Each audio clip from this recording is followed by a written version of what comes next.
Muy buenas tardes, sean todos bienvenidos a la primera videoconferencia jurídica del curso Procedimientos Penales. Este curso forma parte de un programa de formación continua en Administración de Justicia en materia penal que está dirigido a jueces, secretarios, ayudantes judiciales, fiscales, secretarios y asistentes de fiscalía y defensores públicos. En esta tarde contamos con la participación del doctor Merck Milko Benavides Benalcázar, a quien le agradecemos su participación como ponente en este evento académico desarrollado por la Escuela de la Función Judicial. Aprovechamos estos primeros minutos para dar algunas recomendaciones e indicaciones generales. Los participantes pueden ingresar al link de registro de asistencias que está señalado, que ya está copiado en la sección chat del Zoom y registrar su asistencia allí. Recordemos que únicamente se registra asistencia ingresando a ese link de forma automatizada, por favor. También les solicitamos mantener encendidas sus cámaras durante todo el evento. Les recomendamos que siempre se coloquen en un lugar cerca del Wi-Fi para que tengan una mejor señal. También les informamos que sus micrófonos se encuentran silenciados para evitar interferencias o interrupciones en el momento de que el ponente está realizando su exposición.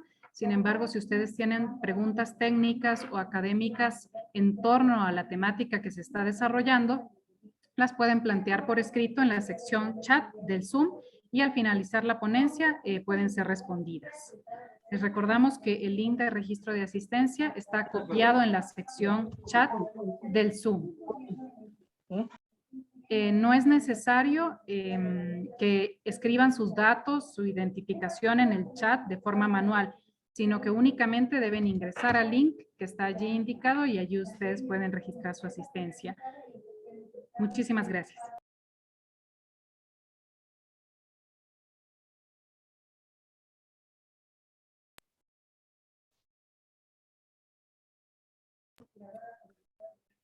Bien, siendo ya las 3 de la tarde con 2 minutos, presentamos al doctor Merck Milko Benavides Benalcázar, quien es doctorado, tiene un doctorado PhD en Estado y Derecho y Gobernanza Global por la Universidad de Salamanca en España. Es docente de la Universidad Central del Ecuador, de la Universidad Regional Autónoma de los Andes y fue docente de la Pontificia Universidad Católica del Ecuador, sede Ibarra. También ha sido autor y editor de varios libros y artículos científicos. Actualmente es abogado en libre ejercicio.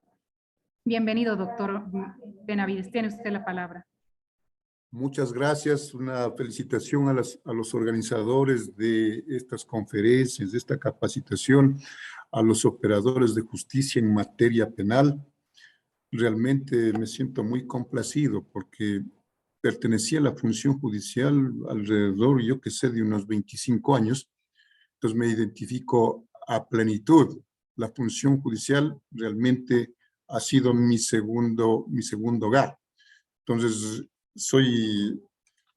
me siento altamente feliz poder compartir en esta tarde, en esta charla que vamos a dar sobre la fase de investigación y control jurisdiccional.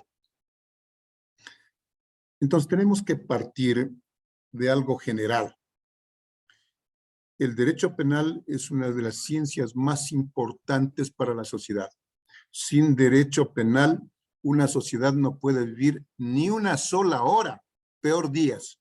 Entonces es necesario que tengamos una legislación penal, pero correctamente redactada, es decir, los tipos penales bien tipificados con las sanciones correspondientes, ¿no? Y tomando en cuenta que el derecho penal es de última ratio. Entonces no es que vamos a aplicar a asuntos que son de otra naturaleza, que pueden ser resueltos por otros mecanismos jurídicos, ya sea en materia civil, mercantil o en cualquier otra materia. Entonces, ¿quién es el que debe iniciar ya con una investigación? Es el titular del ejercicio público de la acción, que es el fiscal. Pero antes de esto, decíamos, el derecho penal permite o garantiza la paz social. Si no hay un derecho penal, entonces sería un caos total y todo el mundo a lo mejor afectaría a bienes jurídicos protegidos, que sería realmente una descomposición social y por lo tanto no habría democracia pues en un país, ¿no? Entonces, la justicia es uno de los pilares fundamentales para la existencia de la democracia.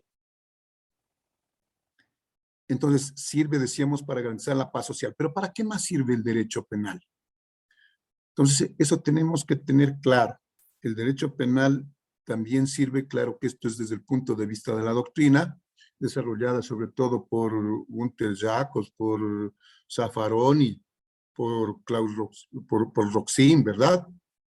Ellos que son los referentes en materia penal. Entonces dicen, el derecho penal sirve para criminalizar la pobreza. Y eso es cierto, cuando vamos a un centro carcelario encontramos que solo los pobres están privados de su libertad. Entonces eso no puede pasar.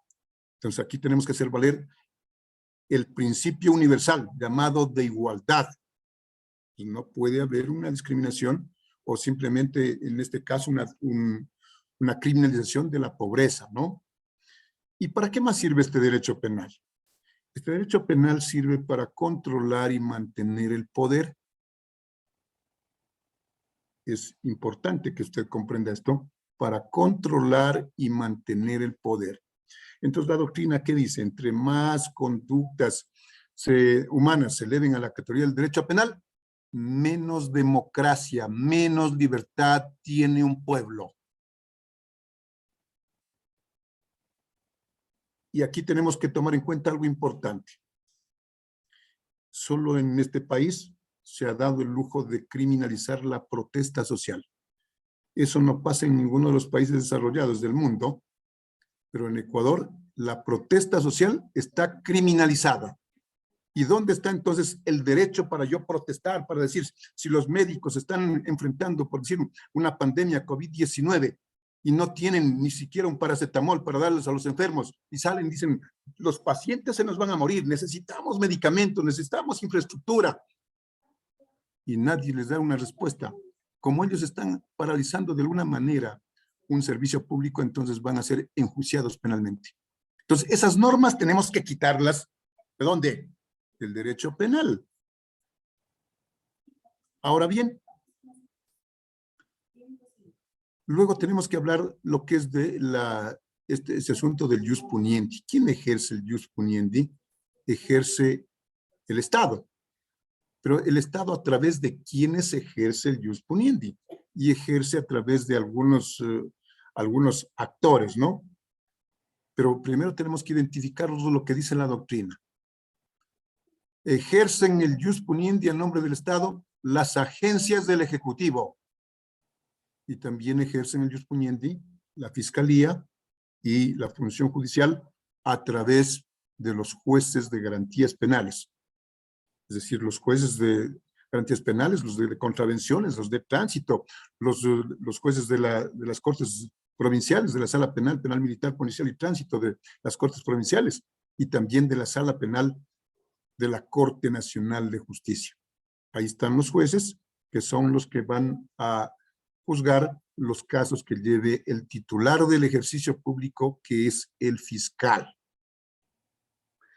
Ahora bien, ¿y qué son estos asuntos de las agencias del Ejecutivo que tienen una participación en este asunto del ius puniendi?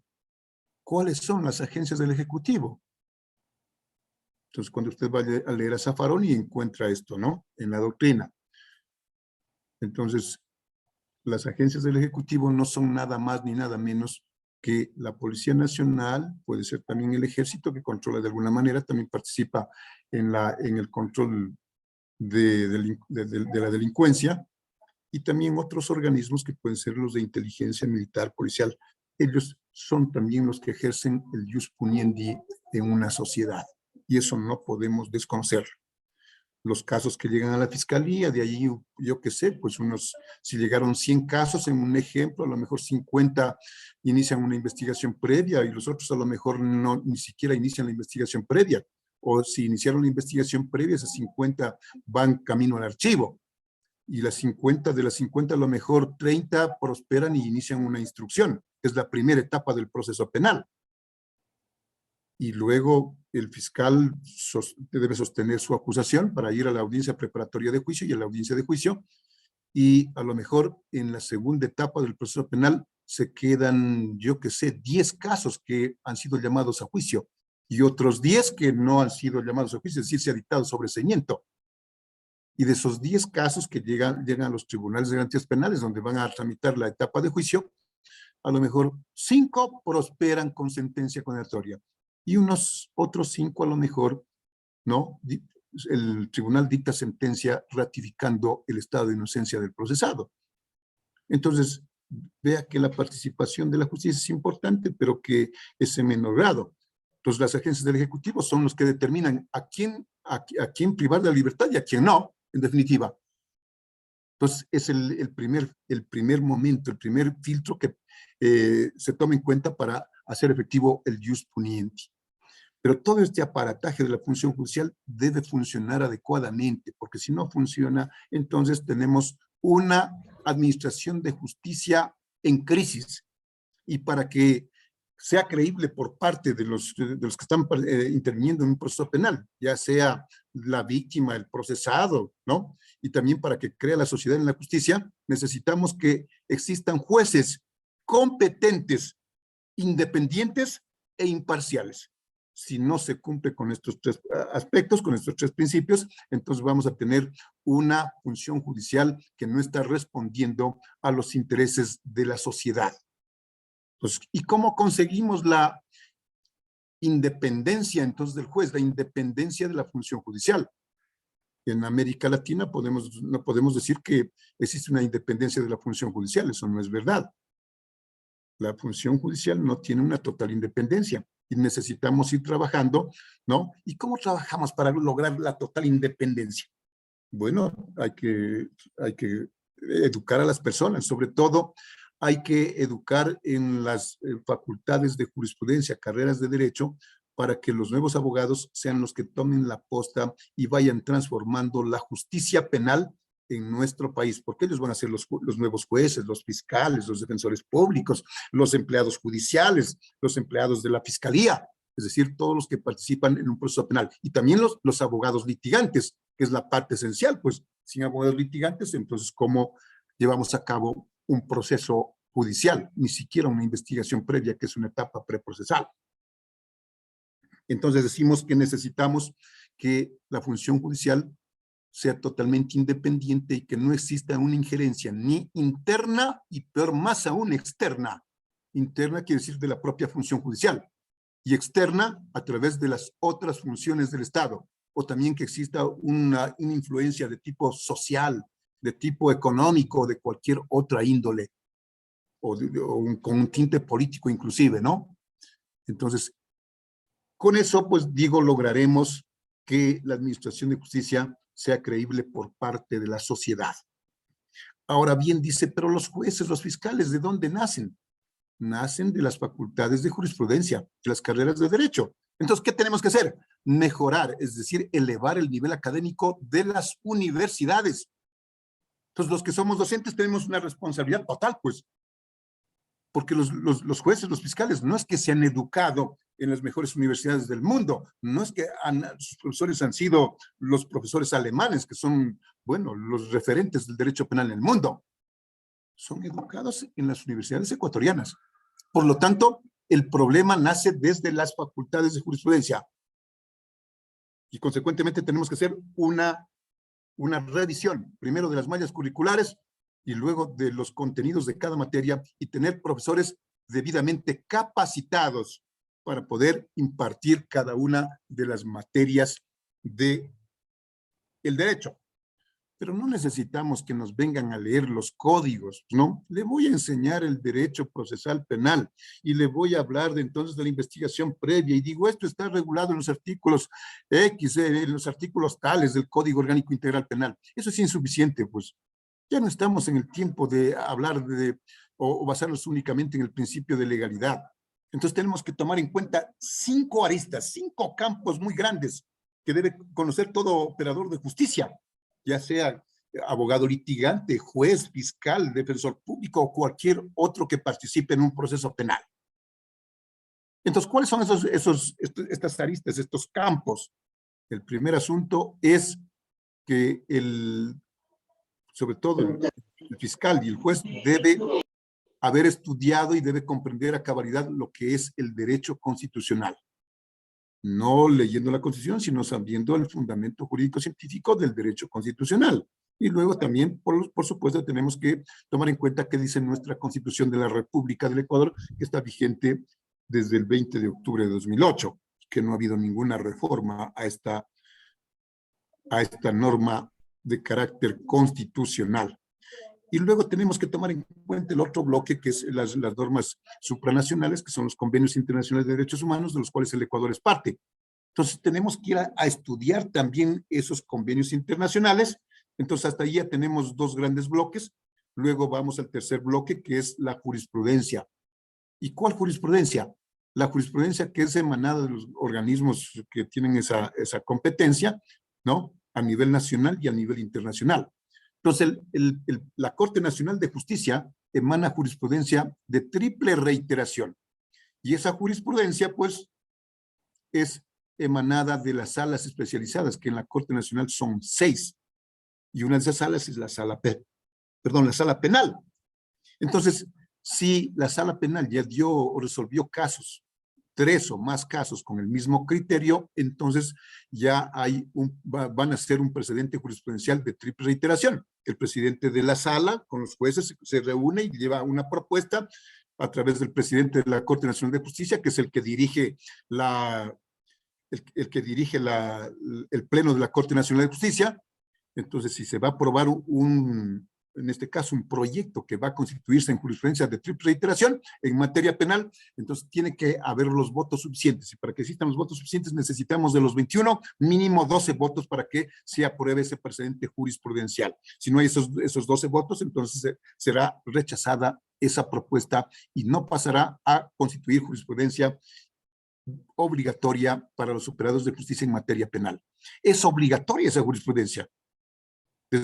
Desde que se la emana y luego se la publican en el registro oficial y en las gacetas judiciales, pero desde que el momento en que se la emana por parte del Pleno, ya es obligatoria para los operadores de justicia en materia penal. Únicamente para aquellos, pero no para los otros de materia civil, materia de menores, materia laboral, no, sino solo para los operadores de justicia en materia penal. Pero luego tenemos otra jurisprudencia que es la jurisprudencia de la Corte Constitucional, y esa jurisprudencia de la Corte Constitucional, esa no es obligatoria, sino esa tiene el carácter de ser vinculante. Y si es vinculante, pues entonces tiene otra categoría. Entonces, por decir este momento, digo que la Corte Constitucional emanó una jurisprudencia de triple reiteración, vinculante, a través de una acción de protección. Y esa acción de protección nació de un conflicto laboral entre los trabajadores de la Cervecería Nacional y sus empleadores. Ahí dijeron pues que deben pagar como $100 millones a los trabajadores como por concepto de utilidades. De eso apeló en este caso la accionada, que era la empresa, la Cervecería Nacional, y la Corte Provincial dijo, sí, que se paguen nomás los 100 millones. Pero si no sabían ni cuántos trabajadores, ni cuántas cargas familiares existían. Sin embargo, dijeron aquello, ¿no?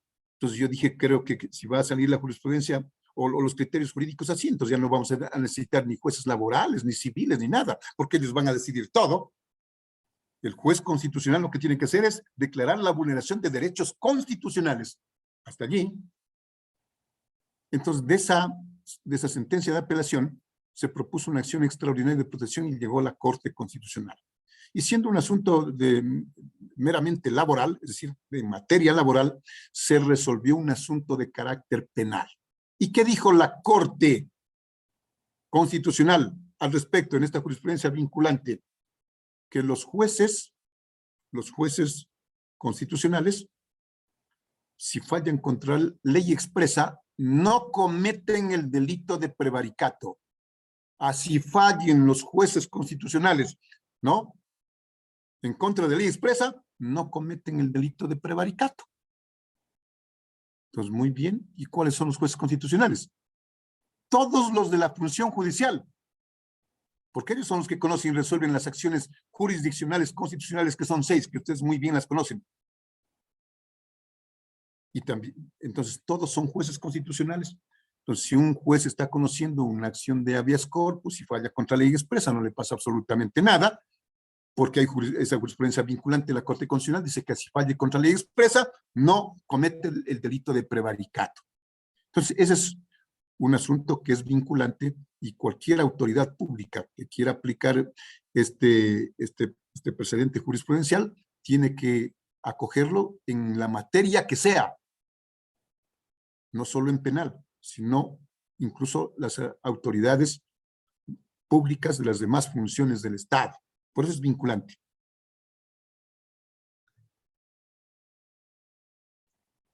Entonces decíamos que esta jurisprudencia es un tercer bloque que debe conocer y debe aplicar para resolver los casos que le ponen en su conocimiento y resolución por parte de los jueces, incluso por los fiscales que están haciendo la investigación en los delitos del ejercicio público de la acción. Pero también hay una jurisprudencia internacional, que en este caso es de la Corte Interamericana de Derechos Humanos y las grandes directrices que ha dado, sobre todo respecto de esta medida cautelar, que es muy cuestionada, que es de última ratio, llamada prisión preventiva. Entonces, ha tomado en cuenta como 40 parámetros para que un juez ordene la prisión preventiva en contra de un procesado. No porque el Código Orgánico Integral Penal en el artículo 534 dice aquí hay 4 requisitos, si se cumplen los requisitos, orden de prisión preventiva. Eso es insuficiente.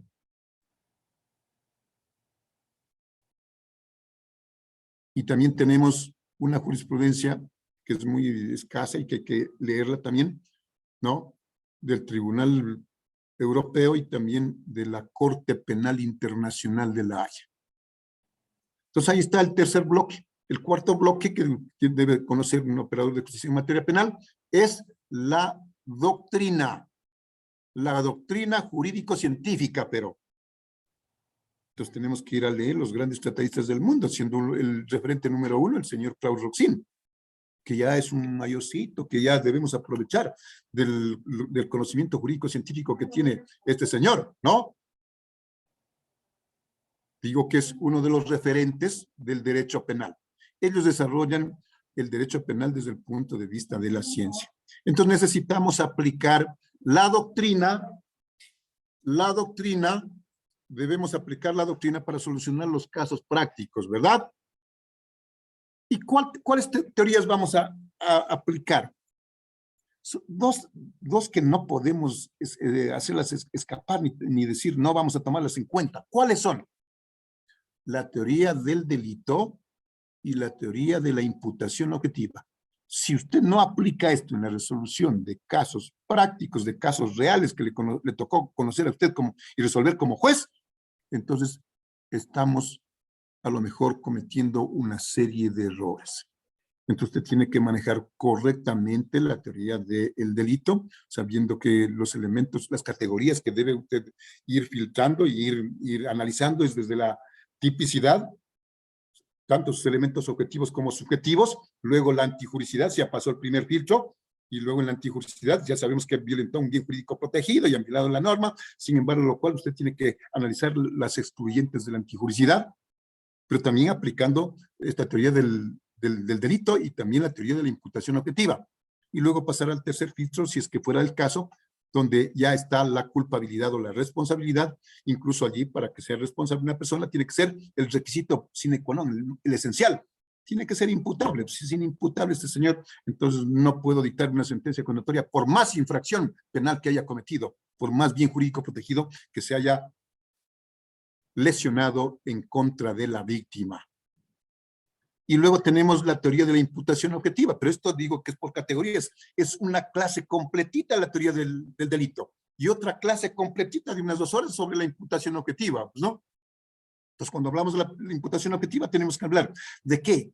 De los roles de las personas, de los roles generales, los roles especiales, del riesgo permitido, del riesgo no permitido, del principio de confianza, ¿no? De la imputación a la víctima, de la prohibición de regreso, de todos estos aspectos que están relacionados con la teoría de la imputación objetiva.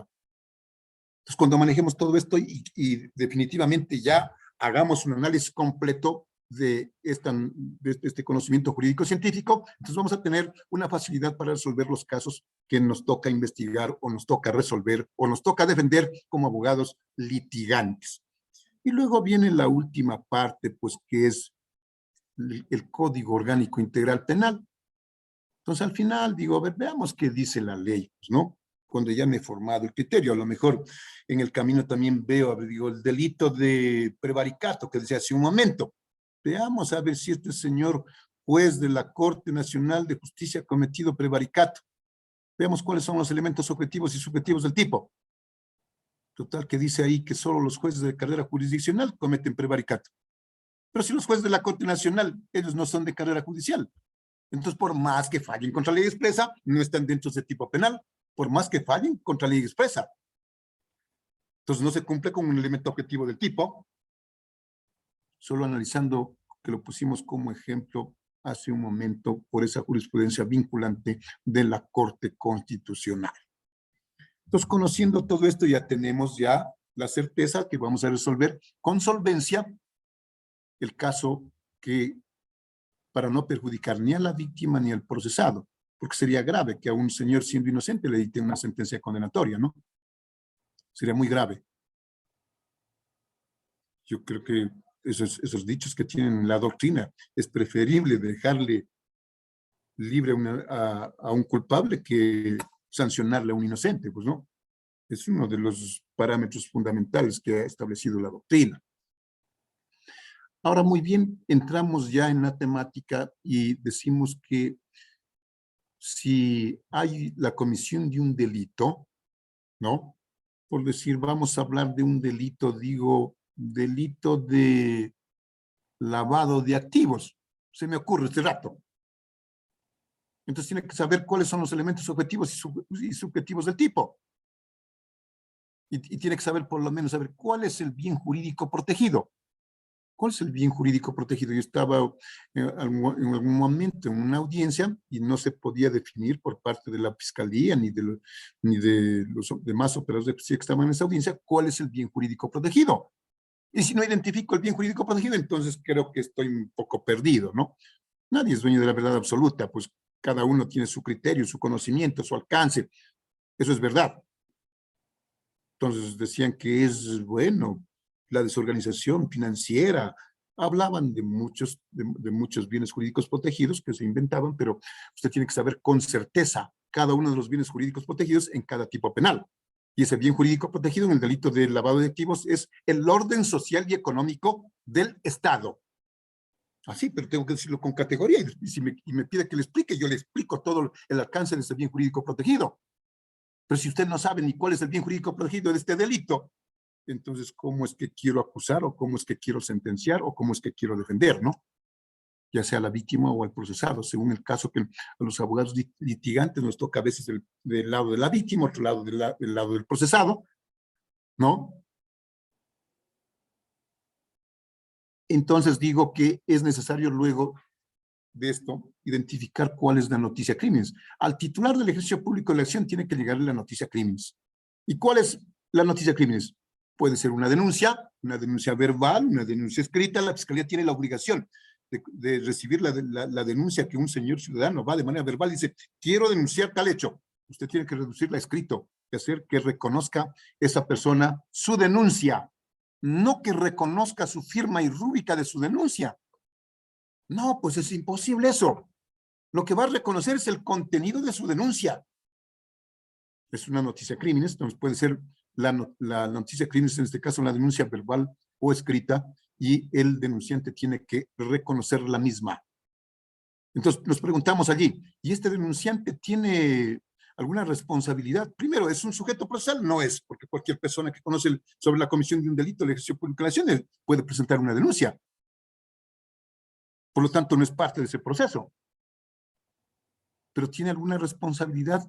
Claro, pues todos conocemos que esa denuncia puede ser declarada maliciosa y o temeraria, entonces va a dar lugar a un juicio penal y a un juicio civil. ¿En contra de quién? Del falso denunciante. Y ese tipo penal está tipificado y sancionado en el Código Orgánico Integral Penal. Y en cuanto a la malicia, pues, perdón, a la temeridad, ya nace lo que es el juicio de carácter civil de daños y perjuicios. Entonces, no es que yo pueda denunciar lo que quiera, porque sí puede venir un asunto controvertido en contra del falso denunciante. Y hay otras formas de conocer o llegar a conocer, que puede ser a través de un parte policial, un parte informativo, a través de un medio de comunicación social, a través de una autoridad administrativa que estaban a lo mejor en un asunto administrativo, en un sumario administrativo, están a lo mejor determinando que este señor empleado judicial o empleado público recibió una cantidad de dinero y le están diciendo que ha cometido el delito de cohecho. Pero como la autoridad administrativa no es la que está facultada para seguir un juicio penal, entonces lo que tiene que hacer es oficiar a la Fiscalía para que se inicie la correspondiente investigación previa y de encontrarse los elementos de convicción necesarios, pues se iniciará el proceso penal. Entonces, la investigación previa viene después del conocimiento de la noticia crímenes. El fiscal, una vez que tiene noticia crímenes, entonces iniciará una investigación previa, si es que no tiene los elementos de convicción suficientes como para establecer el tipo penal y la participación del sospechoso, porque todavía es un sospechoso, no es ningún procesado. Entonces, ¿cómo es lo que inicia una investigación previa? Simple. Hace relación al hecho, dice este delito es un delito tipificado y sancionado en tal artículo del Código Orgánico Integral Penal, y es un delito de ejercicio público de la acción, por lo tanto inicio esta investigación previa y ordeno la práctica de las siguientes diligencias para el esclarecimiento de lo que me han denunciado, de lo que me llegó a mi conocimiento como fiscal.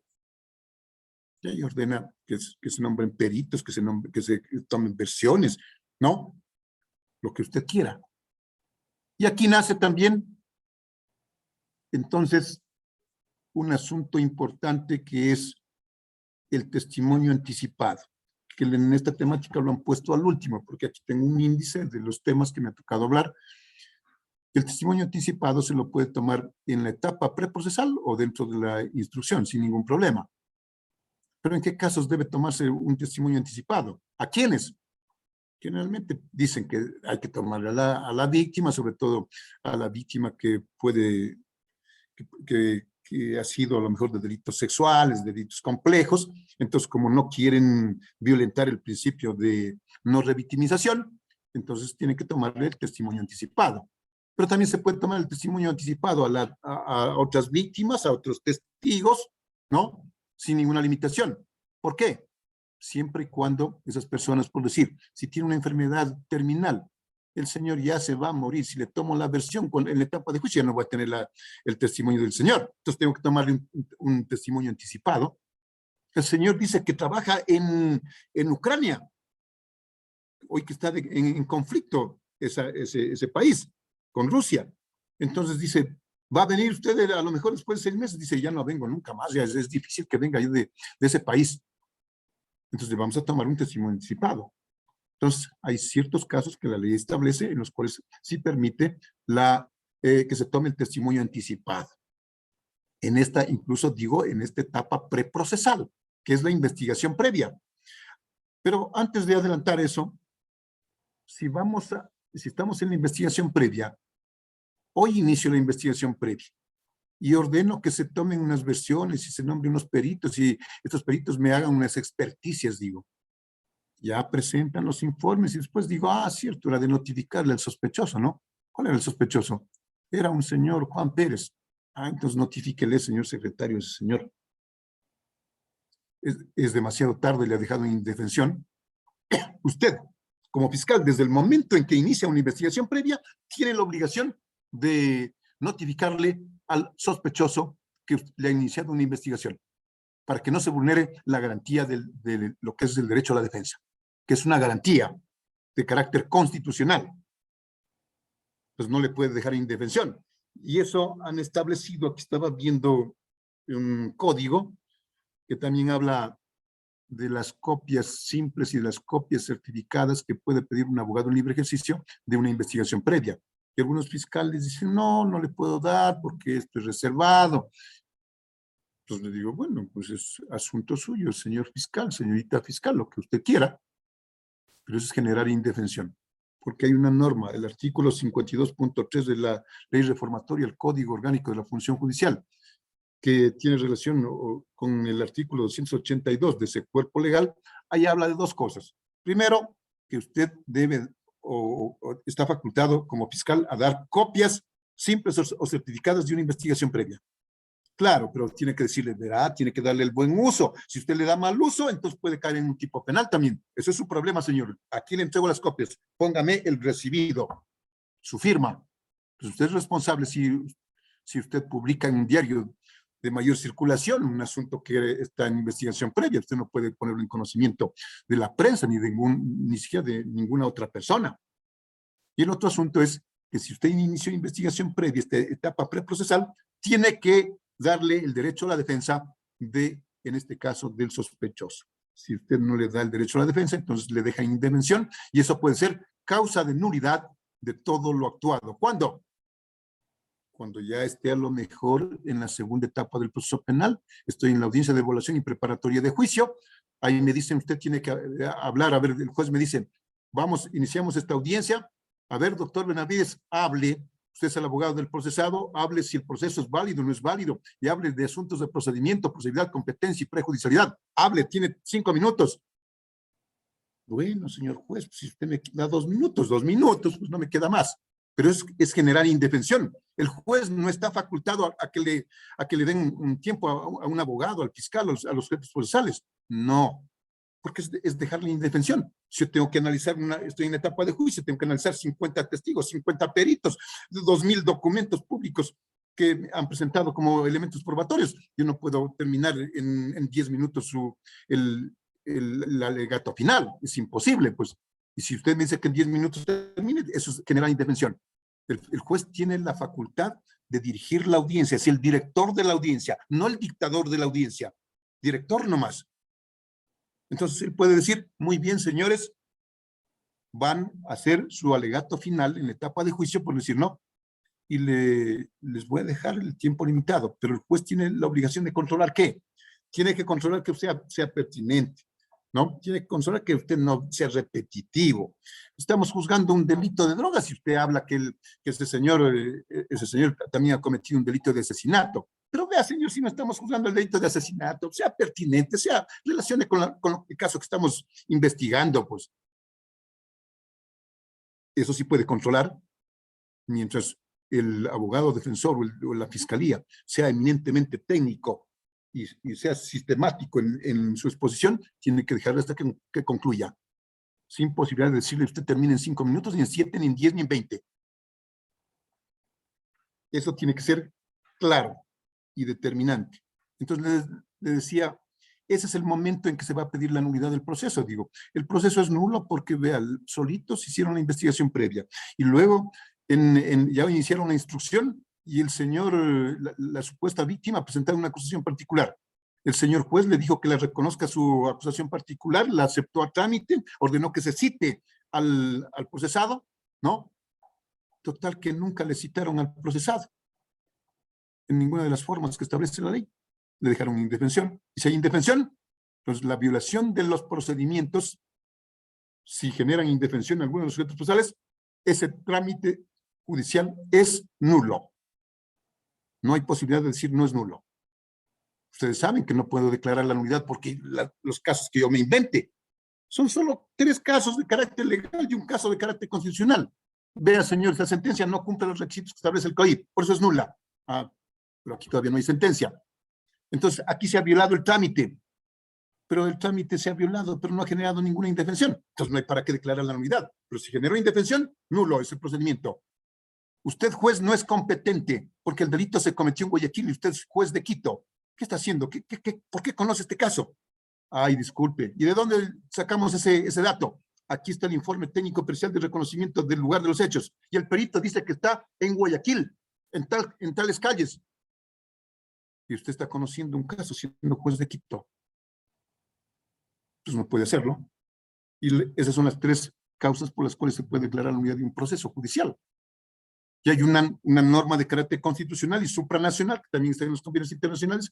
Si usted no motiva una decisión judicial, una providencia, ¿no? O una resolución administrativa que dicta un fiscal, si no está debidamente motivada, entonces ese acto judicial o esa providencia es nula. Y hablo de providencias, porque los jueces nada más que dictan providencias, no dictan otro tipo de cosas. Los jueces solo dictan providencias. Pero no, pues que dictan también sentencias, autos. No, entonces el término genérico es providencia. Y la especie es que puede dictar un decreto, que es de mero trámite, un auto, como el auto de llamamiento a juicio, de sobreseimiento, lo que sea, y también sentencias. ¿Verdad? Entonces, por allí podemos llegar a la nulidad de carácter constitucional. Pero un juez no puede hacer el control de constitucionalidad porque eso le corresponde exclusivamente a la Corte Constitucional hacer el control de constitucionalidad. Entonces, usted no puede declarar la nulidad de un proceso con la simple aplicación de una norma de carácter constitucional. Tiene que basarse también en una norma de carácter legal. Y en este caso aplica el 134. O el 132, 134 del punto 4, creo que es del Código Orgánico de la Función Judicial, donde habla de la motivación, que es copia y pega de lo que está en la Constitución. Entonces, la Corte Nacional de Justicia en un tiempo comenzó a resolver los recursos de casación sin entrar a conocer el fondo del asunto, es decir, sobre los asuntos controvertidos del control de legalidad, es decir, los errores de derecho, y dijo, bueno, antes de hacer eso, esta sentencia de la Corte Provincial es inmotivada, y como es inmotivada, entonces es nula. Y regrese nuevamente a la Corte Provincial correspondiente para que otros jueces distintos a los que dictaron la primera sentencia conozcan y resuelvan el recurso de apelación. Pero solo se basaban en el artículo 76.7.L. Pues alguna vez yo dije, ¿cómo es posible que ustedes estén haciendo eso? Y la Corte Constitucional dijo, ustedes no pueden hacer el control de constitucionalidad. Usted no me puede solo decir que han violado normas constitucionales y por eso declaran la nulidad. Tiene que basarse en alguna ley. Entonces ahí pusimos el artículo del Código Orgánico Integral Penal que también habla de la motivación. Muy bien, entonces decía que estamos en la investigación previa, y si estamos en la investigación previa, entonces íbamos a tomar el testimonio anticipado. ¿Cómo tomamos el testimonio anticipado? Cumpliendo el debido proceso, pues. ¿Y qué es el debido proceso? Cumplir con toda la normativa nacional y supranacional, la jurisprudencia y la doctrina que está aplicable al caso concreto. Es cumplir con el debido proceso. Entonces, si va a rendir la víctima un testimonio anticipado que dice que ha sido víctima de una violación sexual, entonces vamos a tomar el testimonio anticipado para evitar la vulneración del principio de no revictimización. Pero tomará en cuenta que nadie le puede obligar a la víctima que comparezca a un proceso penal, a la investigación previa o al proceso penal. Algunos jueces dicen, tiene que venir, a ver, venga a rendir su versión, venga a hacerse el examen. Si la víctima no quiere, nadie le puede obligar. Es de su libre voluntad. Si quiere, va al proceso o a la etapa preprocesal. Si no quiere, nadie le puede obligar. Y eso hasta dispone no solo los convenios internacionales ni la doctrina, hasta el Código Orgánico Integral Penal en el artículo 11, donde están los derechos de la víctima, allí está garantizado también ese aspecto, que nadie le puede obligar a la víctima a comparecer a una etapa preprocesal o procesal en el caso de que sea la víctima. Entonces, este testimonio anticipado es como ir a una audiencia ante el juez. Por lo tanto, tienen que comparecer todos los sujetos procesales. Y tienen ese señor o la persona que va a dar el testimonio anticipado tiene que someterse al examen y al contraexamen. Es decir, para que se cumpla la inmediación y la contradicción. A lo mejor no se va a cumplir la publicidad porque es un asunto de carácter reservado, pues no. Si es un delito sexual, ¿cómo quiere que toda la gente ingrese? Entonces esa audiencia va a tener el carácter de reservada. No van a poder ingresar ni la prensa ni otras personas, sino los que están participando de manera directa en esta etapa preprocesal y en este caso para tomar el testimonio anticipado de la víctima que estamos diciendo en este momento. Pero si es una niña, entonces la víctima necesita pues el apoyo de un profesional, un psicólogo, para que a través del psicólogo le hagan las preguntas del examen y contraexamen, ¿no? Y al final dejarán constancia en un acta por parte del secretario de esa judicatura y también el correspondiente audio. Ahora bien, ¿eso ya constituye prueba? Por supuesto que sí, pero algunos jueces lo que se limitan es decir, ya estamos en etapa de juicio. Lea el acta del secretario, ese es insuficiente. Lo que tiene que hacer ver es el audio, es decir, la grabación magnetofónica, para verla en todo su contexto. Entonces, eso es en cuanto al testimonio anticipado. Cuando estamos en investigación previa también podemos hacer otras diligencias,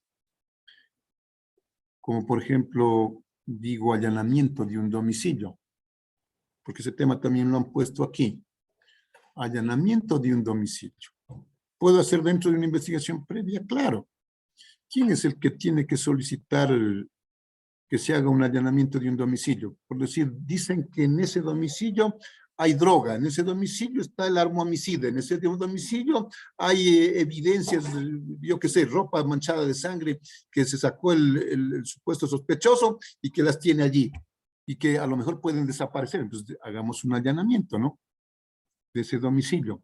Entonces, el fiscal, o a lo mejor nace desde un parte, puede ser un policía, le pide al juez, perdón, al fiscal, y el juez de manera oficial ya le pide al juzgador que ordene el allanamiento de ese domicilio, porque en ese domicilio van a encontrar ciertas evidencias que pueden desaparecer y que son importantes en esta investigación.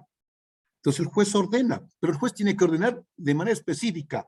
Aquí hay 10 casas y cada casa tiene, yo qué sé, 3 departamentos, porque son de 3 pisos. Entonces tiene que ser con exactitud. En el departamento, en la casa 1, en el departamento 2, está en la segunda planta. Pero también dicen que está el sospechoso allí, queremos privarle la libertad. Pero usted ya está en la investigación previa 1 mes, 2 meses, 3 meses, 5 meses, que está investigando un delito de asesinato. Le encuentra al señor allí. ¿Puede privarle la libertad? Nunca, pues es imposible. Porque no es un delito flagrante y usted no le puede aprender. Entonces, ¿qué necesita? Necesita otra orden. El juez de garantías penales diga, sí, se ordena la detención para fines de investigación, como una medida cautelar de carácter personal. Entonces ahí lleva usted 2 órdenes, una de allanamiento, ¿y quién va a hacer ejecutar el allanamiento? El fiscal, con el apoyo de la fuerza pública. Pero tiene 2 órdenes, una para hacer el allanamiento, ¿no? Dice, abra la puerta, si no abre, pues entonces a lo mejor botan la puerta, ingresan, ¿no? Antes que desaparezcan las evidencias. Y la otra boleta que tiene es la boleta de detención para el sospechoso y así poderle privar hasta por 24 horas, que es esta medida cautelar de carácter personal. Entonces ingresan al lugar, lo que tienen que hacerlos por orden del fiscal, porque el fiscal es el que dirige el allanamiento de ese domicilio. Los policías, a través de las técnicas adecuadas, recoger las evidencias, etiquetar y luego debe seguir la cadena de custodia de esas evidencias, porque se rompe la cadena de custodia, entonces van a tener problemas en cuanto a la prueba. Dejarán de ser pruebas legalmente válidas, ¿no? Entonces la cadena de custodia es determinante, es importantísimo. Pero hay algunos casos en los que se necesita orden judicial y en otras no se necesita orden judicial. Están en ese departamento donde decimos que es en la segunda planta y la víctima dice auxilio y está sangrando y el señor que la está agrediendo está con un cuchillo allí, ¿no? Pero ya se ve que está muy afectada y la tiene así, un poco ahorcándola y con el cuchillo la sigue agrediendo. Pasa la policía, no puede decir la policía, espéreme, me voy donde el señor fiscal y luego el señor fiscal va a pedir la orden de allanamiento. Como es un delito flagrante, usted tiene la obligación de ingresar inmediatamente, porque se trata de un delito flagrante. Pero si se trata de un señor que está con prisión preventiva y está prófugo, no se ha presentado, está con prisión preventiva, están en instrucción, que es la primera etapa del proceso penal. Los fiscales dicen que se llama instrucción fiscal, bueno, lo que ustedes quieran, pero ya de acuerdo con el código que tenemos, se llama, la primera etapa del proceso penal se llama instrucción, no se llama instrucción fiscal. Así como le decían los señores fiscales, usted es agente fiscal, ¿qué va a ser agente fiscal? Es señor fiscal, no agente fiscal. Porque tiene que aplicar la norma específica. Si aplico el Código Orgánico de la Función Judicial, dice agente fiscal, pero eso no es la norma específica. Tiene que aplicar lo que dice el Código Orgánico Integral Penal. Y ahí no habla de agente fiscal, sino de fiscal. Los sujetos procesales son el fiscal, la víctima, el procesado y el defensor técnico. No dice el agente fiscal. Entonces dice que va a hacer el allanamiento para para capturarle a ese señor que está con prisión preventiva, que está en el departamento 2 de la casa 1. Va y el señor se entera con 2 minutos de anticipación y se pasa a la casa número 2. Y usted tiene la orden de hacer el allanamiento en la casa número 1, en el departamento 2, pero el señor está en la casa número 2, en el departamento 1. Usted no puede decir, bueno, policías, pásese nomás y le privan de la libertad a ese señor y le llevamos ante el juez para que quiere la boleta de encarcelamiento. No puede pasar aquello. Entonces tendrá que a lo mejor hacer un operativo para después sacar otra orden de allanamiento para la casa 2 y poder privar la libertad, en este caso a esa persona que se encuentra con esta medida cautelar llamada prisión preventiva. Y también tenemos, como el tiempo es tan corto, pues que la temática fue muy extensa, esto se necesitaba no menos de unas 2 horas y media para poder desarrollar ampliamente. Espero yo tener, no sé, otra oportunidad para hablar, por ejemplo, del principio de oportunidad que voy a hablar. Ese es un tema que yo lo puedo agotar y yo creo que en 1 hora y media, el principio de oportunidad. Y de eso hay el libro que no se ha publicado, que se llama La aplicación del principio de oportunidad como mecanismo de política criminal en la legislación penal en Ecuador. Esa fue una tesis de un doctorado. Creo que es el libro más completo que puede existir, pero no ha sido publicado. Hay que publicarlo ese libro, y tiene incluso una propuesta, es decir, hay un modelo de aplicación del principio de oportunidad. Los legisladores, cogiendo todo esta doctrina, este conocimiento, lo que tienen que hacer es leer y luego plasmar eso en el Código Orgánico Integral Penal, para no tener una legislación deficiente como la que tenemos en Ecuador. Si hablamos del principio de oportunidad, es uno de los, y peor si hablamos de la pena natural. Todos los que me están escuchando saben cómo está regulado esto, ¿no? Entonces, el principio de oportunidad consiste en qué, y los han regulado en los artículos, creo que es en el 412 y 413 del Código Orgánico Integral Penal, pero con una legislación totalmente deficiente, contradictoria, limitante, violatoria de los derechos de las personas, por ejemplo, yo creo que tanto del procesado como de la víctima, ¿no? Entonces, el fiscal como titular de la elección pública de la elección puede pedir la aplicación del principio de oportunidad. Cierto es que ha cometido un delito, cierto es que ha afectado un bien jurídico protegido, pero no voy a iniciar ningún proceso penal. Señor juez, en vez de iniciar la instrucción, le pido que aplique el principio de oportunidad. Porque usted, como el fiscal, es el titular del ejercicio público de la acción, entonces él sabrá si inicia o no inicia un proceso penal. Está bajo su responsabilidad. Entonces, si hay delitos de bagatela, ¿no? Un señor comete un delito de, yo qué sé, de hurto, y se ha hurtado un teléfono, porque se olvidaron en un escritorio por allí que estaba cerca de una oficina. El señor pasó, se llevó el teléfono, es un iPhone 13 que vale $1,500, ¿no?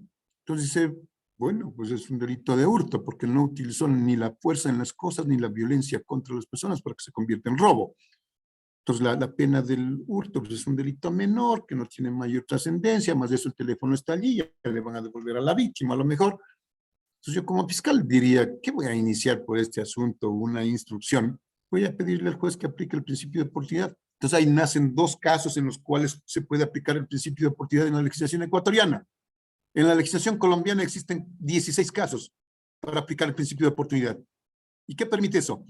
Permite, se da cuenta que el pobre fiscal, el juez, tiene que estar resolviendo cosas de bagatela, cosas que son de menor impacto tanto para la víctima y también para la sociedad, y tiene que estar resolviendo eso, pasando el tiempo. Y los delitos que de gran trascendencia para la sociedad están en la espera.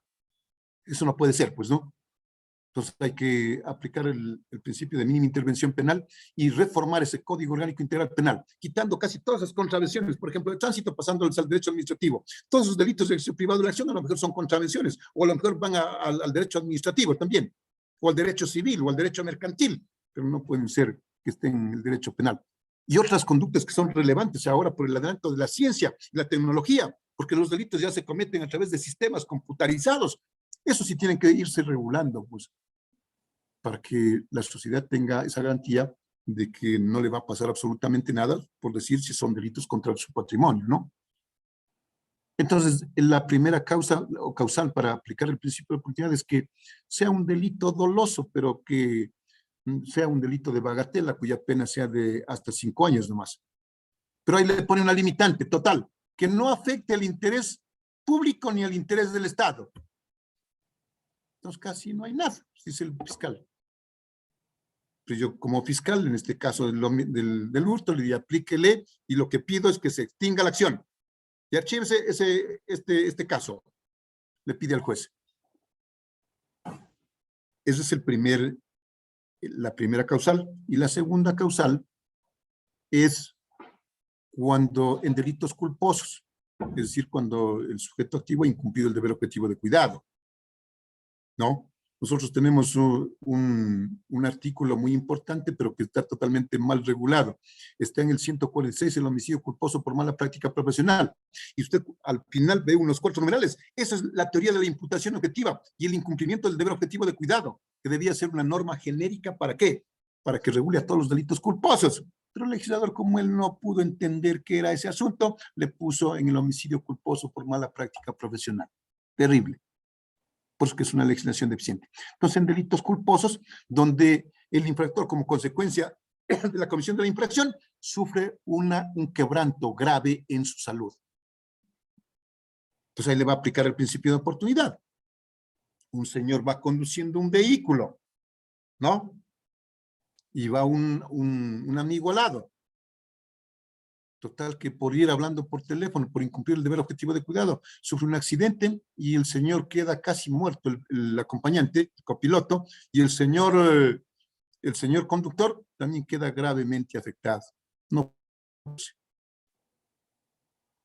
¿para qué le sigue un proceso penal a este pobre individuo? ¿Quién le va a cuidar en un centro de privación de libertad? ¿Quién le va a curar? ¿Dónde están los medicamentos? ¿Dónde está la enfermera si no va a poder ni pararse porque tiene una afectación, yo qué sé, a su columna vertebral? Y el médico dice, vea, de acuerdo al examen médico legal que le estoy haciendo, el señor nunca va a volver a caminar. ¿Para qué le enjuicio? Pues? Bien, pueden aplicar el principio de oportunidad sin ningún problema.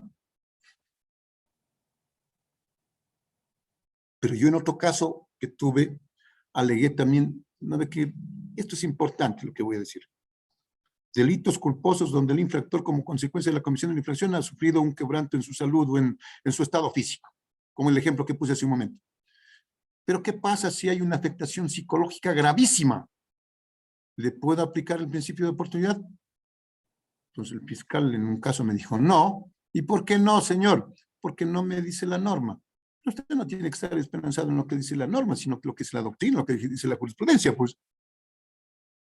¿Cuál es más grave, la afectación física de una persona o la afectación psicológica? Si a un señor, yo qué sé, le meten una golpiza, le ocasionan lesiones cuya incapacidad para el trabajo es de 3 días, es una contravención, ¿verdad?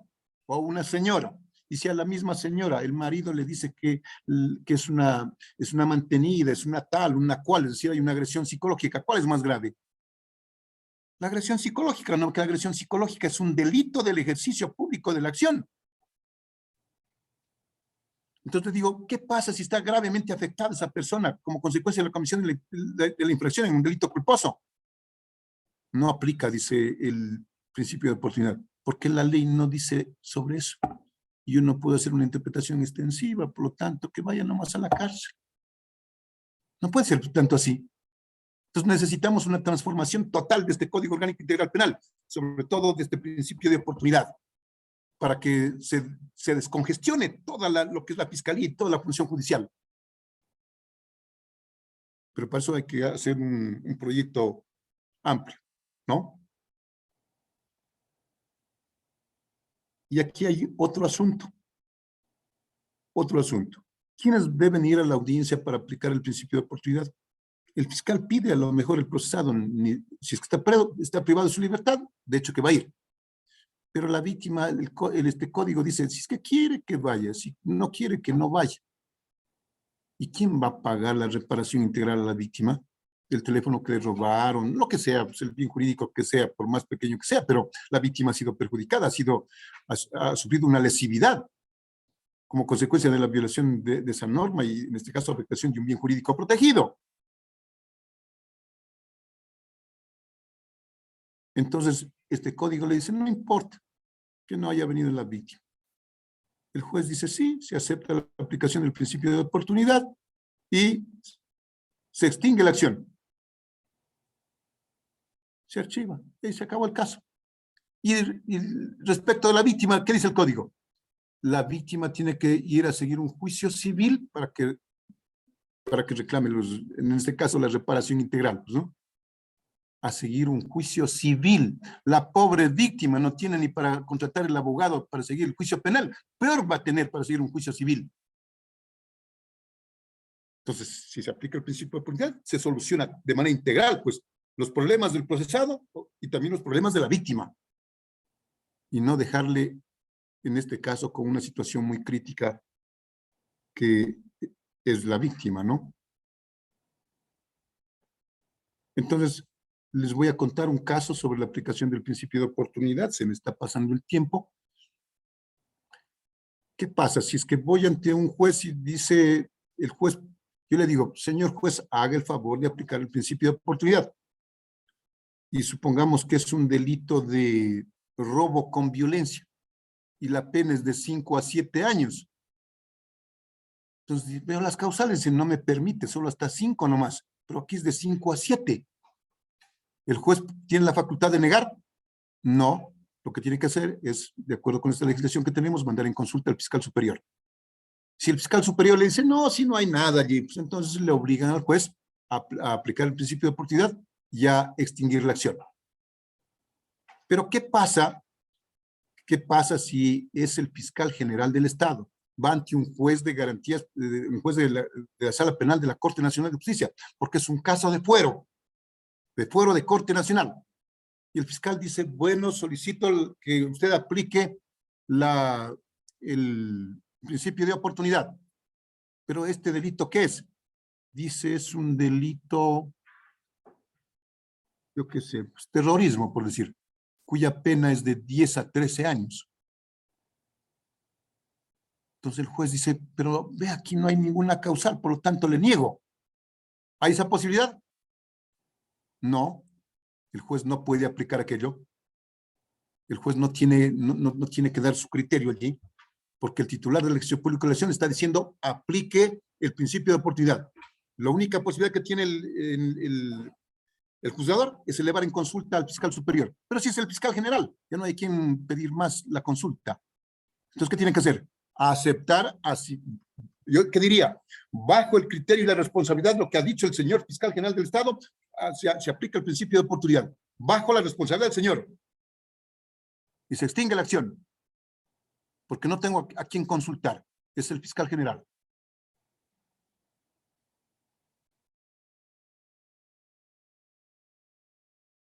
Bueno, se nos quedó algunos temas todavía pendientes y el tiempo ya ha pasado ya de la hora que me dieron. Y ustedes también van a sentirse cansados porque no es lo mismo presencial que estar de manera presencial ahí diciendo, a ver, ¿qué opina usted? Alza la mano el juez, el fiscal, el abogado litigante, quien quiera que sea, el defensor público. Y hacemos un debate, pero que sea constructivo, que nos permita crecer en el conocimiento jurídico penal, todos, que eso es el propósito de tener una capacitación. Entonces yo les agradezco a los organizadores y si hay alguna pregunta, estoy presto a hacerlo a pesar de estar vencido el tiempo. Gracias, doctor. Muchas gracias por haberme escuchado en esta tarde, en esta hora. Yo les doy 1.000.000 de gracias por haberme escuchado en este momento, ¿no? Y haberme permitido poder compartir en esta hora con predilectos profesionales que son fiscales, jueces y demás funcionarios de los que intervienen en un proceso penal o en una investigación de carácter penal, ya sean de la Fiscalía, de la Función Judicial, a los cuales tengo mucha admiración, mucho respeto. Buenas tardes con todos. Muchísimas gracias, doctor. Sí hay algunas preguntas en el chat, voy a ir dando lectura. Una pregunta dice, ¿puede el juez disponer la práctica de diligencias incluso desde la audiencia de flagrancia? Ya, el juez, si es que se trata de un delito flagrante, entonces tenemos que identificar los 3 tipos de flagrancia que existen. Si una persona comete una infracción en presencia de una o más personas, ese es un delito flagrante. Pero también hay 2 clases de flagrancia más, ¿no? Lo que yo estaba alegando en un proceso, ¿no? Decía, para que exista la flagrancia también es necesario que exista una persecución ininterrumpida por parte de la Policía Nacional, ¿no? Al sospechoso, ¿no? Persecución ininterrumpida, que se le encuentre con el producto del delito. Y la otra, se le encuentre con los instrumentos con los cuales cometió el delito. Si eso pasa dentro de las 24 horas, entonces se trata de un delito flagrante. Ahora bien, el juez, si es que ya vamos a iniciar la instrucción, ¿no? Vamos a la calificación de flagrancia. El juez dice, muy bien, señores, estamos en esta audiencia, el señor fiscal tiene la palabra. ¿Qué me va a decir? Dice, señor juez, vea ahí este hecho, califique que este hecho es flagrante.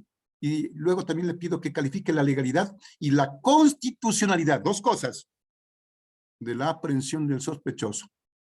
Luego escucha a los otros sujetos procesales y el juez decide, ¿no? Se califica de flagrante este hecho y la aprehensión y constitucional. Podemos pasar a la segunda parte de esta audiencia. Entonces, el fiscal dice, muy bien, este hecho se trata de lo siguiente, es un delito tipificado sancionante al artículo, es un delito de ejercicio público de la acción, los elementos de comisión que los tengo son estos, los otros, ¿no? Y por lo tanto, inicio instrucción en contra del señor Juan Pérez, que está aquí como procesado. Y solicito que esta instrucción durará 30 días, que se notifique con el inicio de esta instrucción, que es la primera etapa del proceso penal, a todos los intervinientes, a todos los sujetos procesales, y también voy a pedir unas medidas cautelares. Hable, señor. Voy a pedirle prisión preventiva. Bueno, entonces fundamente si quiere prisión preventiva. Entonces tiene que fundamentar con todo lo que dije al inicio de esta exposición.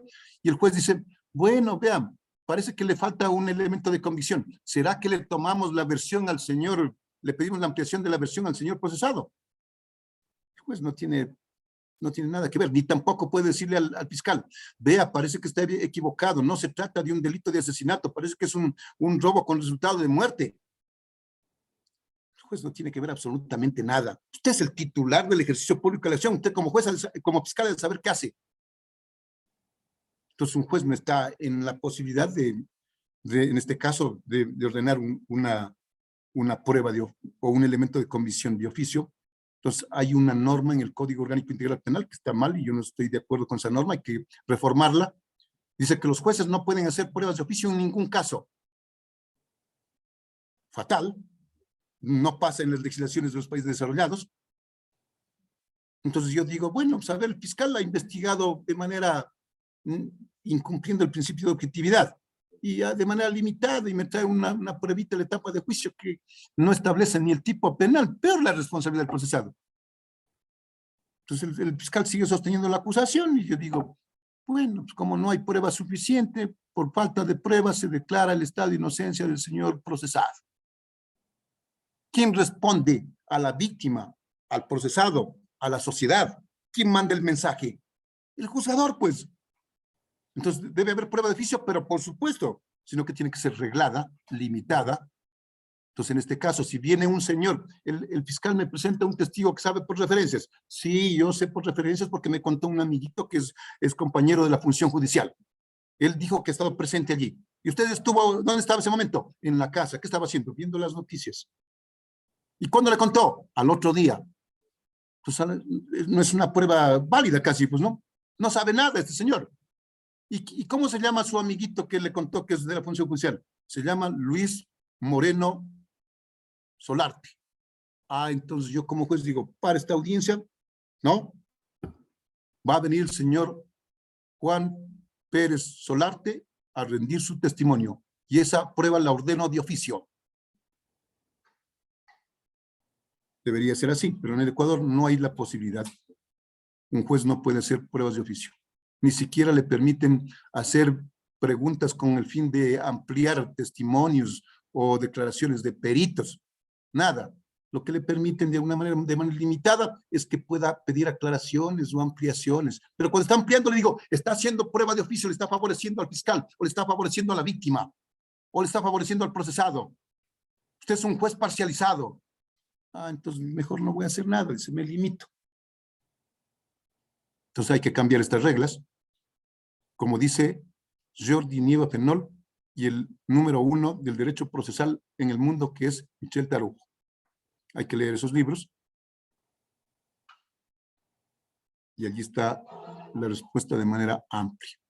No sé si hay otra pregunta. Gracias. Sí, doctor. Otra pregunta dice, si la Fiscalía solicita la transcripción del testimonio anticipado, ¿el juez tiene que proveer y aceptar esta petición? Bueno, yo creo que estamos en un sistema acusatorio oral adversarial.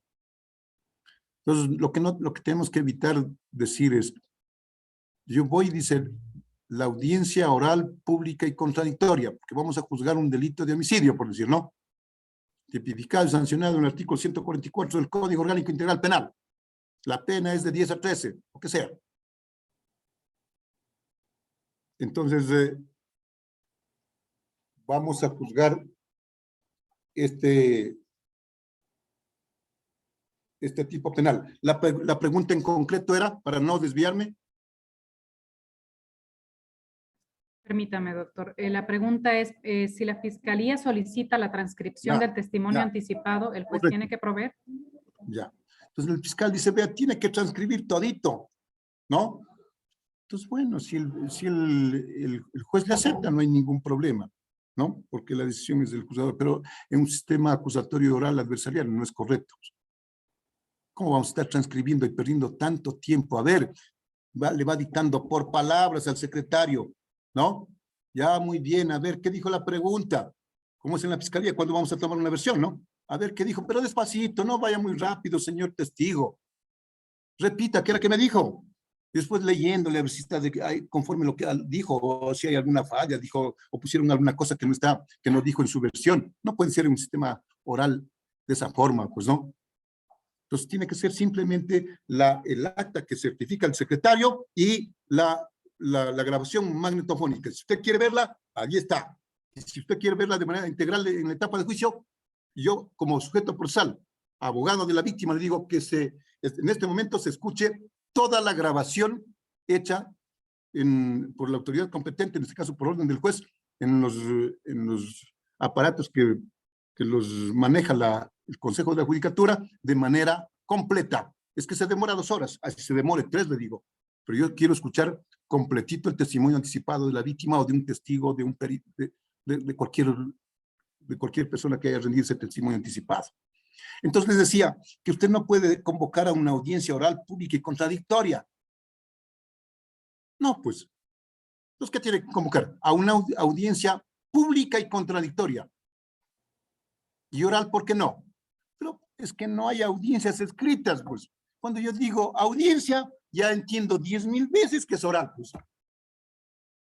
Es que así dice la Constitución. Bueno, entonces póngale nomás, lo que usted quiera.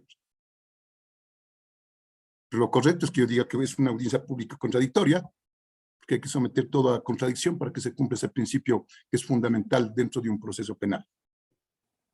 Gracias, doctor. Tenemos otra pregunta que dicen, ¿puede la víctima y sus abogados ingresar al domicilio en un caso de allanamiento? Entonces, ¿quiénes hacen el allanamiento de un domicilio? El allanamiento de un domicilio habíamos dicho que es a pedido expreso del fiscal y por orden judicial. El único que va a hacer el allanamiento de un domicilio es el fiscal con su secretario, ¿verdad?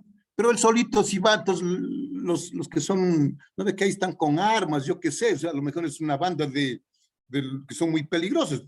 Pobre fiscal, le van a matar, pues. Entonces tiene que ir protegido y tiene que hacerse apoyar por la fuerza pública. Y solo ellos son los que tienen que ir a hacer el allanamiento de un domicilio. ¿Qué hace la víctima? Que quieren, como pasó acá en Ibarra, veía que salía el procesado, ¿no? Y un señor que ha cometido un supuesto delito de no sé, la muerte de un niño, algo era. Pero salía y le caían a golpes y palos, ¿no? No puede ser eso, pues.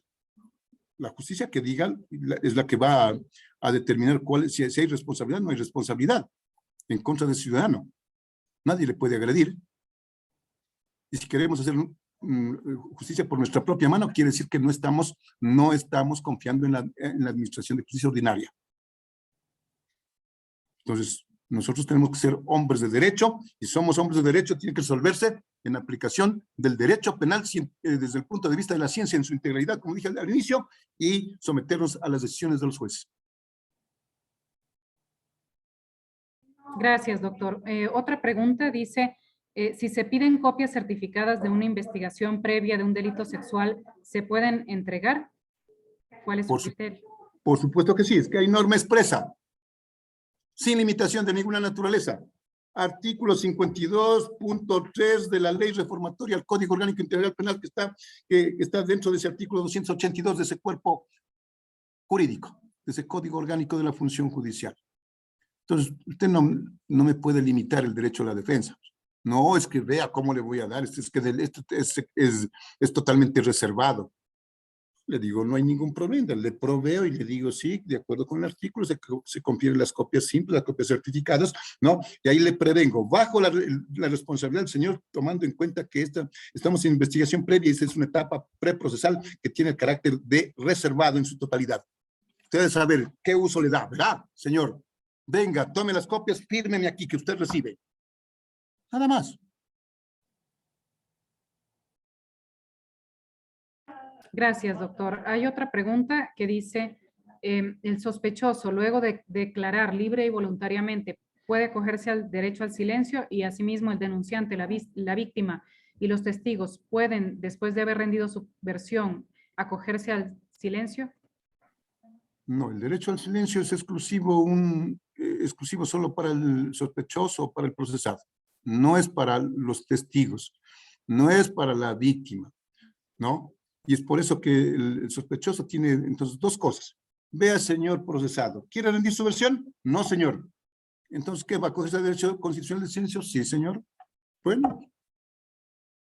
Pero también yo como abogado defensor puedo tener la estrategia. Si usted yo soy su abogado defensor, va a rendir su versión, señor procesado, rinda nomás, ¿no? Y comienza a contar su historia desde su punto de vista, pues, ¿no?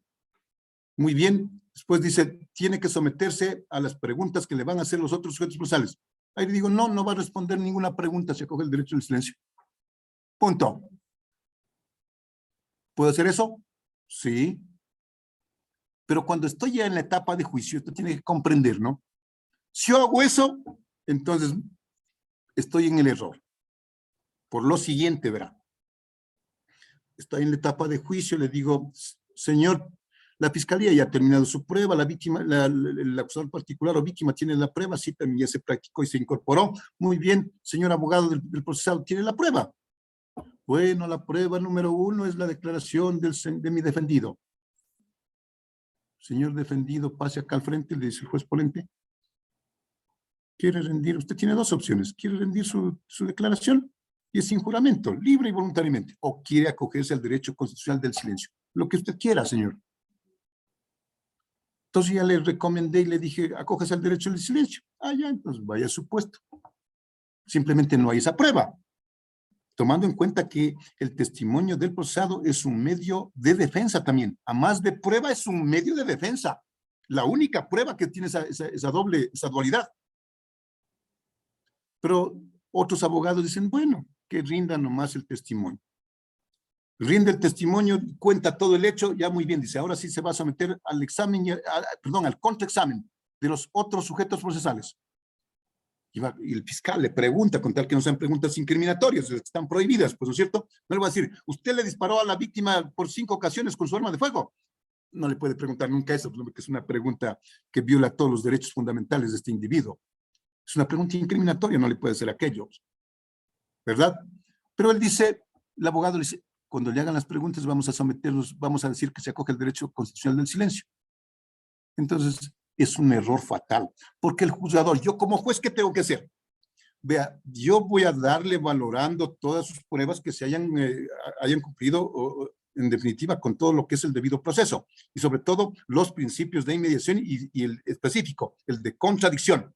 Usted como no se sometió al de contradicción, entonces no le doy valorando. Entonces no debe hacer aquello. Si dice que rinde su testimonio, se somete al examen y al contraexamen completito para que el juez no tenga ninguna limitación para hacer su valoración. Y si no, mejor le digo, si usted no va a poder contestar, no está preparado, mejor acógase al derecho constitucional del silencio desde el inicio. No sé si está claro ese punto, que es un punto controvertido, pero así tiene que ser. Gracias, doctor. Hay otra pregunta, dice, Ah, ordenada la pero detención. Sí. un ratito todavía había y dice, la víctima, yo dice, me acojo al derecho al silencio. Viene un testigo que sabe sobre los hechos, me acojo al derecho al silencio. Si usted no tiene ese derecho, señor, aquí declara. Y tiene que decir la verdad bajo juramento. Levante su mano derecha. ¿Jura ante Dios decir la verdad? No, dice que Dios, ya no hay cómo ahora hablar de eso. Pues jura decir la verdad, únicamente la verdad de todo. Cuando se le va a preguntar, eso sí, pero no me diga, pues es que soy católico, apostólico, romano, soy cristiano, ¿qué soy? Pues no. Entonces ellos no tienen esa posibilidad de acogerse al derecho al silencio. Ellos tienen que colaborar con la justicia para que se aclare el caso que se está investigando y se está juzgando en este caso en la audiencia de juicio. Ya, hasta allí sí. Gracias, doctor. La siguiente pregunta dice, ordenada la detención con fines investigativos, ¿se puede o no formular cargos? Ya, entonces, este es un asunto también bastante controvertido, ¿no? Bien controvertido. Estamos en una investigación previa, es un delito no flagrante, el tipo penal es homicidio simple, entonces la investigación previa puede durar hasta 2 años, ¿verdad? Y ya vamos un año investigando y luego ya tengo yo todo armado, el ajedrez ya, todo está ya listo, solo para dar el jaque mate, ¿no? Entonces digo, bueno, señor juez, solicito que ordene la detención para fines de investigación. ¿Y por qué está pidiendo? Si el señor tiene abogados, el señor, cuando le dijeron que va a rendir la versión, puede rendir la versión, cuando le pidieron ampliación, ahí está. ¿Cómo así está pidiendo la detención para fines de investigación? Sí, ¿cómo así está ordenando? Juez, ¿qué le pasa? Usted no tiene esa posibilidad jurídica. Si es que mi defendido no aparece para nada, entonces ahí se está escondiendo, a lo mejor ya se está fugando, yo qué sé. Entonces, detención para fines de investigación. Y una vez que está con detención para fines de investigación, la pregunta era allí, ¿cuál? Permítame, doctor. La pregunta era, perdón. Es que hay Ahí varias había una preguntas, partecita estoy para hablar tratando de la detención. de ubicarle. Sí, Ah, sí. ¿puede el fiscal Bueno, ahí solicitar? era sobre si es que puede iniciar, si puede iniciar o no la primera etapa del proceso penal. ¿Puede iniciar instrucción? Y antes que se me fugue. Entonces, en Ecuador han dicho algunos jueces y algunos fiscales que sí, han dado paso. Pero si nosotros estudiamos ya en contexto todo lo que es el derecho penal total, ¿no? Yo creo que no es posible que se inicie un proceso penal, ¿no? Porque ya sería, este ratito está privado de su libertad a través de esta medida cautelar de carácter personal llamada detención para fines de investigación. Esa investigación solo dura 24 horas, ¿no? Entonces, al juez tengo que pedirle, vea juez, rapidito usted tiene que fijar el día y la hora para la audiencia. Pero si es un delito no flagrante, yo puedo enseñar hasta en 5 días. No, ahora, si no se me fuga. Entonces, unos dicen que viola el debido proceso, otros dicen no, pues para que no se quede el delito en impunidad, ¿no? Y parece que o sea, nuestra legislación, la legalidad permite, pero la integralidad del derecho penal no permite. Gracias, doctor. La siguiente pregunta y última por la hora dice, ¿en qué momento procesal se aplica el principio de oportunidad?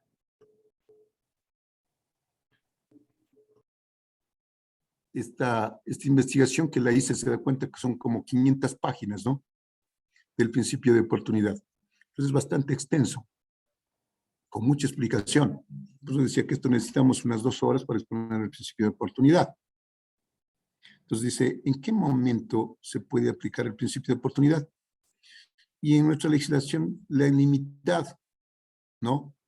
Y le dice, si usted ya inició una investigación previa, vea, desista de esa investigación previa y pida que se le aplique el principio de oportunidad, ¿no? Y si todavía no inicia, vea, de una vez pida que se aplique el principio de oportunidad y le ponen esa limitante. Pero eso no es, de acuerdo al derecho amplio, el derecho penal no es tan limitado, porque si yo estoy dentro de la instrucción, también podría pedir que se aplique el principio de oportunidad, ¿no? Sin embargo, lo cual acá es limitado y dice que solo es para, si hay inició la investigación previa, desiste de esa investigación. Y si no inicia todavía la investigación previa, dice que se aplica el principio de oportunidad. Y establece esas 2 limitantes en nuestra legislación, lo cual no es correcto, porque se da cuenta que para un delito de hurto, que se hurtaron un teléfono que vale $1,500, que ya le devolvieron a la víctima, ¿no? Porque le encontraron al señor que cometió el delito en su poder el teléfono, y tener que ir a la instrucción que va a durar 30 días, luego audiencia de evaluación y preparatoria de juicio, luego audiencia de juicio para en definitiva, accionar toda la función judicial, luego yo propongo el recurso de declaración y ampliación y siguen tramitando, luego pongo el de apelación, llego al de apelación, hago incidentes y digo que también se pide aclaración y ampliación, y después pido casación. ¿Cuánto ha gastado el Estado en la administración de justicia por este delito de hurto?